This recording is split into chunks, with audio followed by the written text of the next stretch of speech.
Question number second में पढ़ते हैं। क्वेश्चन नंबर सेकंड में कह रहा है find the distance between the points 0 0 and 36, 50। Same distance formula apply करना है। तो हमने मान लीजिए फर्स्ट पॉइंट हमारा दे रखा है बेटा में, उसको मान लीजिए p इक्वल टू दे रखा है 0, 0, जो क्या हो जाएगा हमारा x1 y1 and q equal to दे रखा है 36, 50, जो हमारा हो जाएगा x2 y2। अब find the distance between pq under root of 36 minus 0 whole square plus 15 minus 0 whole square. ठीक है ना, पी क्यू इक्वल टू कितना रहेगा 36 माइनस 0 36 रहेगा, 36 का स्क्वायर प्लस 15 का square. P Q equal to कितना रहेगा 36 का स्क्वायर 1296 प्लस 225 कितना रहेगा रूट ऑफ 1521। इसका स्क्वायर रूट कितना था 1521 का 1521 का स्क्वायर रूट होता है 39, यानी पी क्यू कितना आ गया आपका 39 आ गया। चलिए नेक्स्ट क्वेश्चन में बढ़ते हैं। चलिए क्वेश्चन नंबर 3 की तरफ बढ़ते हैं। क्वेश्चन नंबर 3 में आपसे बोला गया determine if the points are collinear or not. आपको बताना है कि पॉइंट्स कोलिनियर है या नहीं है। तो पॉइंट्स कोलिनियर की बेटा कंडीशन क्या होती है? पॉइंट्स कोलिनियर की कंडीशन होती है कि आपके दो पॉइंट के बीच के डिस्टेंस का सम तीसरे पॉइंट्स के डिस्टेंस के इक्वल आना चाहिए। फॉर एग्जांपल मान लेते हैं कि अगर मैं फर्स्ट वाले को ए पॉइंट मानता हूं जैसे 1,5, सेकंड पॉइंट को बी मानता हूं 2,3 और थर्ड पॉइंट को मानता हूं सी दैट इज -2,11। तो मैं इन तीनों पॉइंट्स के बीच का डिस्टेंस फाइंड करूंगा, जिससे मेरे पास ए बी आएगा, बी सी आएगा और सी ए आएगा। तीन डिस्टेंस आएंगे मेरे पास। तो अब किसी भी दो डिस्टेंस को ऐड करने पर अगर थर्ड डिस्टेंस आ जाता है तो हमारे पॉइंट्स कोलिनियर होंगे। अगर डिस्टेंस इक्वल नहीं आता तो पॉइंट्स कोलिनियर नहीं होंगे। ठीक है, फॉर एग्जांपल वो चेक कर लेते हैं। जैसे मान लीजिए ए बी के बीच का डिस्टेंस निकालना है। किसके बीच का? ए बी के बीच का डिस्टेंस निकालना है। तो ए बी के बीच का डिस्टेंस बताइए x2 x1 यानी 2 1 का होल स्क्वायर प्लस 3 5 का होल स्क्वायर। ये बनेगा आपके पास 1 का स्क्वायर प्लस -2 का square that is root of 5। कितना आ गया रूट 5। ऐसे हम बी सी का डिस्टेंस निकालते हैं। तो बी सी का जो डिस्टेंस आएगा वो आएगा हमारे पास -2 का स्क्वायर प्लस -11 -3 का स्क्वायर। तो इसको सोल्व करने पे हमारे पास -4 का स्क्वायर प्लस 16 और 11 3 14 का स्क्वायर 196। ऐड करते हैं 2 1 2 ये आ गया हमारे पास। एंड थर्ड सी ए, अगर सी ए फाइंड करते हैं दैट इज 1 + 2 माइनस और फिर 5 -11 का whole square it is equal to 1 + 2 3 का स्क्वायर 9 + 11 + 5 16 का स्क्वायर 256। ऐड करेंगे इट बिकम 265। तो देखते हैं हम किसी भी दो का डिस्टेंस ऐड करें तीसरे इक्वल नहीं आएगा। फॉर एग्जांपल अगर मैं √5 को √212 में ऐड करता हूं तो √265 नहीं आने वाला मेरा। इसी तरीके से अगर √265 में √5 ऐड करता तो 212 नहीं आने वाला मेरा। यानी किसी भी दो डिस्टेंस को ऐड करने पे तीसरा डिस्टेंस नहीं आ रहा है हमारा, तो हम बोलेंगे पॉइंट्स आर नॉट कोलिनियर। हाँ, अगर ऐड करने पे इक्वल आ जाता तो हम बोलते हैं पॉइंट्स क्या कोलिनियर। फॉर एग्जांपल कि मान लेते हैं इसका आंसर 5 आता, इसका आंसर 10 आता और ये 15 आता, तो हम बोलते हैं 5 और 10 को ऐड करने पे कौन सा आ रहा है हमारा 15 आ रहा है, तो पॉइंट्स कोलिनियर है। लेकिन यहाँ पर किसी भी दो को ऐड करने पे तीसरे वाले डिस्टेंस नहीं आ रहा तो पॉइंट्स कोलिनियर नहीं होंगे बेटा। तो देखें therefore points are not collinear, points are not collinear. चलिए नेक्स्ट क्वेश्चन बढ़ते हैं। चलिए क्वेश्चन नंबर 4 पे पढ़ते हैं। क्वेश्चन नंबर 4 हमारा check whether these points are the vertex of isosceles triangle or not. मतलब जो पॉइंट्स दे रखे हमें ये आइसोस्केलेस ट्रायंगल्स के पॉइंट्स हैं या नहीं है। अब समझते हैं आइसोस्केलेस ट्रायंगल्स क्या होते हैं। तो ऐसे ट्रायंगल जिनकी दो साइड्स क्या होती हैं equal, two sides are equal, दो साइड्स क्या होती है इक्वल होती है। तो हम एक छोटी सी बात देखते हैं कि अगर मैं इस ट्रायंगल को बनाने जाता हूँ, मान लीजिए मैं इस ट्रायंगल को बनाता हूँ और कुछ ऐसा ट्रायंगल बनाता हूँ, इसको ए पॉइंट मान लेते हैं, इसको बी और इसको सी पॉइंट मान लेते हैं। ठीक है ना, तो ए के जो मैंने पॉइंट मान लिया 5, -2, बी के पॉइंट मान लिया 6, 4 एंड सी के पॉइंट मान लिया 7, -2। अब आपसे बोला जाए कि इसको आइसोस्केलेस ट्रायंगल प्रूफ कीजिए, तो उसके लिए सिंपल सी कंडीशन है, किस तरह हम इसकी साइड्स निकाल लेंगे। अगर दो साइड्स इक्वल आ गई तो ये आइसोस्केलेस ट्रायंगल है, वरना आइसोस्केलेस ट्रायंगल नहीं है। यानी कि अगर मैं दो साइड का डिस्टेंस इक्वल कर देता हूँ तो ये आइसोस्केलेस ट्रायंगल होगा, और अगर नहीं कर पाता तो आइसोस्केलेस ट्रायंगल नहीं होगा। चलिए सबसे पहले शुरू करते हैं ए बी से। Distance between A B, distance between A B के बीच डिस्टेंस क्या हुआ? तो ए के पॉइंट जो दे रखे हैं वो दे रखे 5, -2, बी के पॉइंट दे रखे 6, 4। ये पॉइंट है x1, ये पॉइंट है y1, ये x2 और ये y2।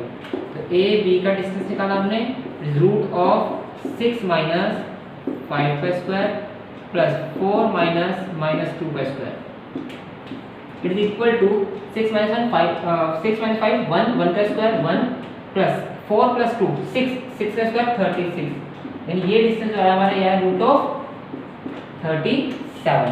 कितना है? Root of 37। इसी तरीके से हम बी सी के बीच का डिस्टेंस निकालते हैं। तो बी और सी के बीच का डिस्टेंस इन दोनों के बीच का 7 माइनस 5 का होल स्क्वायर प्लस -2 माइनस 2 का whole square is equal to 7 minus 5 is 2 का स्क्वायर 4 प्लस -2 प्लस 2 0 और 0 का स्क्वायर 0, यानी √4 आ गया, यानी इक्वल टू इसके 2 के। तो भाई ये दो साइड तो इक्वल नहीं है कम से कम। अब लास्ट साइड निकालते हैं सी ए साइड निकालते हैं और देखते क्या होगा। 7 माइनस 6 का होल स्क्वायर प्लस -2 माइनस 4 का whole square, it is equal to C A equal to 1 plus -2 minus 4 -6 और -6 का स्क्वायर 36, यानी रूट कितना आ गया 37। तो क्या कोई दो साइड्स इक्वल आ रही हैं? तो आंसर जी हाँ बिल्कुल आ रही हैं। ए बी साइड किसके इक्वल आ रही है? सी ए के, यानी ए बी साइड किसके इक्वल है? सी ए साइड के इक्वल है। ए बी साइड किसके इक्वल है? सी ए साइड के इक्वल है। Therefore this points are the vertex of isosceles triangle. इसलिए पॉइंट्स क्या है? वर्टेक्स है किसके? आइसोस्केलस ट्रायंगल के। चलिए नेक्स्ट क्वेश्चन पढ़ते हैं। चलिए नेक्स्ट क्वेश्चन हमारा क्वेश्चन नंबर 7, इसमें बोलेगा find the point on x axis. कह रहे हैं एक्स एक्सिस पे कोई ऐसा पॉइंट फाइंड करो which is equi distance from this point and this point. तो देखिए दो बातें आती हैं यहाँ पे। पहली बात आती है कि आपको एक ऐसा पॉइंट फाइंड करना है जो एक्स एक्सिस पे हो, और दूसरी बात आती है इक्वी डिस्टेंस। इसका मतलब समझते हैं, इक्वी मतलब इक्वल, इक्वल डिस्टेंस, यानी आपको एक्स एक्सिस पे एक ऐसा पॉइंट फाइंड करना है जिसका डिस्टेंस इस पॉइंट और इस पॉइंट दोनों से क्या इक्वल है। अच्छा अगर मैं कोई पॉइंट एक्स एक्सिस पे फाइंड करता हूं तो एक सिंपल सी बात है कि y पर उसकी वैल्यू कुछ नहीं होगी, यानी y पर क्या होगा? 0 होगा। एग्जांपल के लिए मैं ग्राफ बनाता हूं। मान लीजिए कि ये मेरा हो गया y axis and this is x axis, ठीक है बेटा, जो कि y axis this is x axis. अब उसने बोला x एक्सिस पर एक पॉइंट फाइंड कीजिए, x एक्सिस पे एक पॉइंट फाइंड कीजिए, ठीक है। अब ये पॉइंट आ रहा है x एक्सिस पे, क्या y पर कहीं आया? आंसर है नहीं सर, ये तो y पर कहीं नहीं आया, यानी y पर इसकी वैल्यू कितनी होगी? 0। तो मैंने पॉइंट मान लिया x, 0 कि भाई एक पॉइंट है मेरा x, 0 जो कौन से एक्सिस पे आ रहा है? y एक्सिस पे आ रहा है, ओ सॉरी x एक्सिस पे आ रहा है। इसी तरीके से अगर ये बोलता है कि y एक्सिस पे है तो y एक्सिस के लिए करते यहाँ पे कोई पॉइंट ऐड करते तो वो पॉइंट क्या करते? 0, y, वहां पर x कितना हो जाता? 0 हो जाता। बट अभी हमसे जो पूछा गया वो पूछा गया x एक्सिस के लिए, तो बोला कि x एक्सिस पे एक ऐसा पॉइंट फाइंड करो जो इन दोनों पॉइंट से इक्वी डिस्टेंस हो। तो मान लेते एक पॉइंट यहाँ कहीं आ रहा है, कुछ भी मान लो आपने मर्जी, इस वाले पॉइंट को या इस वाले पॉइंट को, तो मान लिया 2, -5, और एक पॉइंट यहाँ आ रहा है, मान लेते हैं इट इज -2, 9। ये जस्ट मैंने ऐसे रफ डायग्राम बनाया आपको सिर्फ समझाने के लिए, ठीक है ना, ऐसा नहीं बनेगा भाई, ये रफ डायग्राम है, ठीक है, पेन लगाए को ऐसा मत बना देना, ठीक है। तो यहाँ पर x एक्सिस पे है x, 0, उसके इस पॉइंट से जितना डिस्टेंस इसका है उतना ही डिस्टेंस इस वाले का है। ध्यान समझो, जितना डिस्टेंस यहाँ से यहाँ तक का है उतना डिस्टेंस यहाँ से यहाँ तक का है, यानी इक्वल डिस्टेंस है। तो मैं इसको नाम देता हूँ P, इसको नाम Q और इसको नाम R। मेरे से बोला गया कंडीशन, देखो सॉल्यूशन के हिसाब से क्या कंडीशन गिवन है, हमें गिवन है कि P और Q पॉइंट इक्वल डिस्टेंस पे किसके? P और R के, ठीक है। तो मैं क्या करूँगा, मुझे गिवन जो है वो गिवन है इक्वी डिस्टेंस, ठीक है। अब सॉल्यूशन के हिसाब से जो अपनी कंडीशन है वो ये बनती है कि PQ का डिस्टेंस जो है, मतलब इसका डिस्टेंस जो है वो इस वाले डिस्टेंस के इक्वल है, यानी PQ इक्वल टू किसके है? PR के। ये कंडीशन मुझे गिवन है, ठीक है। तो मुझे करना क्या, सिंपल चीज करनी भाई, मैं डिस्टेंस फॉर्मूला अप्लाई करूंगा, एक बार PQ के अंदर एक बार PR के अंदर। तो पहले डिस्टेंस निकाला, distance between P Q, distance between P Q. तो पी के जो पॉइंट है वो है x,0 और q के जो पॉइंट है वो है हमारे पास -2,9। आपका जैसा मन करता है वैसा फॉर्मूला होगा, कोई मना नहीं करेगा। तो मैंने पी क्यू के बीच का डिस्टेंस निकाला √x -2 का होल स्क्वायर प्लस 0 -9 का होल स्क्वायर। यह है बेटा मेरे पास, ठीक है। तो यहाँ से जो पी क्यू बना मेरा वो बना √x + 2 का स्क्वायर प्लस -9 का स्क्वायर फिर इक्वल टू x + 2 का स्क्वायर प्लस 81। इसको मान लेते हैं first condition, as it is छोड़ देते हैं, कुछ नहीं करना है, कुछ हाथ पैर नहीं चलाने, सिंपल से ऐसे छोड़ देते हैं। अब डिस्टेंस निकालते हैं पी आर का। अब पी आर का डिस्टेंस निकालते हैं तो हमारे पास x - 2 का whole square plus 0 minus plus 0 - 5 का स्क्वायर, इट बिकम x - 2 का होल स्क्वायर प्लस 5 का स्क्वायर 25 सेंटीमीटर। अब हमें जो बोला गया वो बोला गया इक्वल डिस्टेंस, यानी PQ equal to P R के। तो compare first and second, first and second. First it is equal to √x + 2 का square plus 81 equal to x - 2 का स्क्वायर प्लस 25। अब जो बच्चे गलती करते हैं 90% वो ये करते हैं कि रूट से रूट कैंसिल। ऐसा कभी होगा, मैथ्स पढ़ रहे हो, मजाक नहीं कर रहे मैथ्स का। क्या करेंगे, स्क्वायरिंग बोथ साइड, ठीक है, स्क्वायरिंग बोथ साइड। तो रूट हट जाएगा, तो x + 2 का whole square plus 81 equal to x - 2 का स्क्वायर प्लस 25।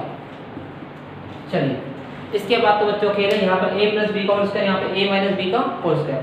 तो अप्लाई किया, ये बना x² + 4 + 4x + 81 equal to x² + 4 - 4x + 25। यही बन के आया हमारे पास, ठीक है। चलिए अब यहाँ पे इसको देखते हैं, x² से x² कैंसिल, +4 से +4 कैंसिल, ये माइनस का 4x से जाकर क्या हो जाएगा प्लस का, तो बन गया 4x + 4x। और ये 81 उस साइड चला गया तो बन गया 25 - 81। यह हमारा बन के, चलिए 4x + 4x 8x, 25 - 56 x equal to -56 divide by 8, x equal to -7। But ध्यान रखने वाली बात ये, मुझसे x की वैल्यू नहीं पूछी गई थी बेटा, मुझसे पूछा गया था पॉइंट। तो ध्यान से पढ़ो, find the point on the x axis. x axis पे पॉइंट बताना है, x की वैल्यू नहीं बतानी। और जो पॉइंट था वो था हमारा x,0, जो पॉइंट था वो था हमारा x,0, यानी जो आंसर आएगा मेरा फाइनली वो आएगा -7,0।